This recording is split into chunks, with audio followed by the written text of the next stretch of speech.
Perkenalkan, nama saya Adi Sitorang dari kelas IPURG 21. Di sini saya akan mempresentasikan blood transfusion in sport atau transfusi darah dalam olahraga. Langsung saja, materi yang akan saya presentasikan adalah pengertian blood transfusion in sport dan juga cara kerja blood transfusion in sport. Jadi pengertian blood transfusion in sport adalah salah satu bentuk doping yang dikenal sebagai doping darah.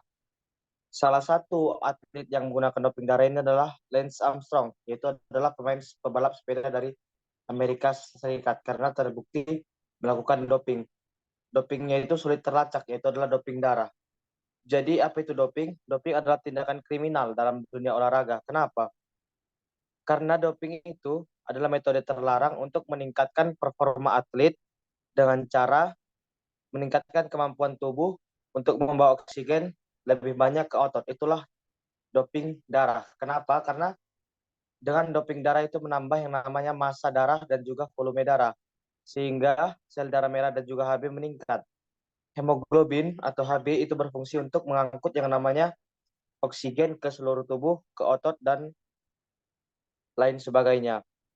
Jadi ketika meningkatnya hemoglobin, maka jumlah oksigen sebagai bahan bakar otot juga akan meningkat.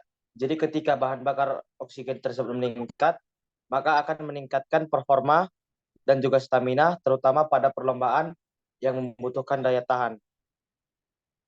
Jadi cara kerjanya itu ada tiga. Yang pertama itu adalah dengan cara transfusi darah, yaitu adalah dengan meningkatkan performa atlet dengan cara menginjeksikan atau menyuntikkan darahnya sendiri atau darah dari orang lain.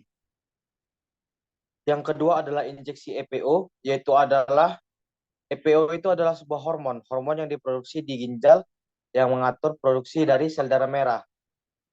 Jadi injeksi EPO ini adalah dia itu menstimulasi atau menstimulus atau memicu yang namanya ginjal untuk memproduksi EPO. Jadi tubuh itu terangsang untuk memproduksi sel darah merah yang lebih tinggi dari kadar normal sehingga stamina tersebut meningkat. Yang ketiga itu ada yang namanya pembawa oksigen statis. Jadi dia itu menginjeksikan yang namanya suatu zat kimia yang dapat membawa oksigen seperti halnya hemoglobin tadi. Jadi itu adalah ketika tidak ada lagi darah manusia untuk diinjeksikan, maka pembawa oksigen sintetis akan diinjeksikan menggantikan fungsi dari hemoglobin. Jadi apa dampak negatif dari penggunaan doping darah ini?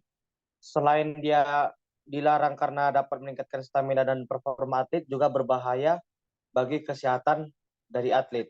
Seperti halnya jika kita menggunakan doping darah, injeksi EPO, dan juga transfusi darah, itu bisa membuat yang namanya kegagalan ginjal dan bahkan kanker darah. Jadi demikianlah presentasi saya. Atas perhatiannya saya ucapkan terima kasih.